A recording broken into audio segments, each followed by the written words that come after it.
यहाँ एक सैनिक जागता है और देखता है कि उनके कमरे में पानी का स्तर लगातार बढ़ रहा है। वह लाइट चालू करता है। फिर उसकी तरह कई सैनिक जागते हैं। फिर उनके कमरे में बाढ़ जैसा पानी बढ़ रहा है।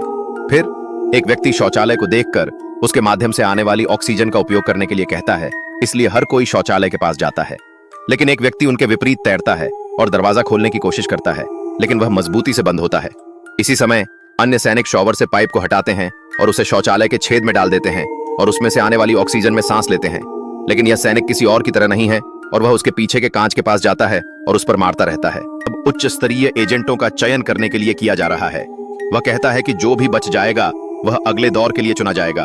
फिर जब सब अंदर देखते हैं तो एक लड़की भाग नहीं पाती है और मर जाती है। यह देखकर वे सब चौंक जाते हैं। उसके बाद उनका अगला दौर उड़ते हुए विमान से पैराशूट का उपयोग करके कूदना है। इसलिए हर कोई कहता है कि यह बहुत आसान है और कूद जाता है। फिर प्रशिक्षक उनसे कहता है कि आप में से 6 लोगों में से एक का पैराशूट काम नहीं करेगा, इसलिए यदि संभव हो तो उसे ढूंढें और बचाएं। इसलिए उनमें से 3 डर में अपने पैराशूट खोल देते हैं। अब शेष 3 में से एक बहुत तेजी से पृथ्वी के पास आ रहा है, इसलिए वह डर में अपना पैराशूट भी खोलता है और उड़ जाता है। इसलिए शेष 2 एक साथ मिलते हैं और गले मिलते हैं, और जब वे जमीन पर गिरते हैं तो वे पैराशूट खोलते हैं और बस बच जाते हैं। इस वह सैनिक पूछता है कि मुझे पैराशूट क्यों नहीं दिया गया। तब वह प्रशिक्षक कुछ नहीं कहता है और अपने बैकपैक का ताला खोलता है। फिर उसका पैराशूट भी खुलता है। तभी उसे पता चलता है कि यह जांचने के लिए किया गया था कि कौन टीम के सदस्य पर भरोसा करता है।